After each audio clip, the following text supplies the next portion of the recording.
এই দুনিয়ার মধ্যে কতকগুলো মানুষ আছে যে একজন আরেকজনকে দেখলে মানুষের চোখ এবং কলিজা ঠান্ডা হয়ে যায়, নাগে যেন মানুষ কি দেখতে পেল।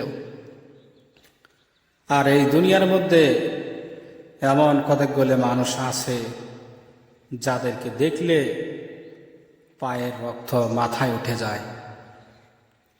আপনি এই দুনিয়ার মধ্যে এত জঘন্য কাম করবেন না যাতে আপনাকে দেখলে মানুষের পায়ের রক্ত মাথায় ওঠে।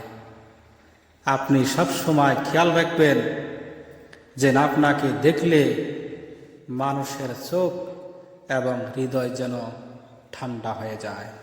এটাই ঠিক।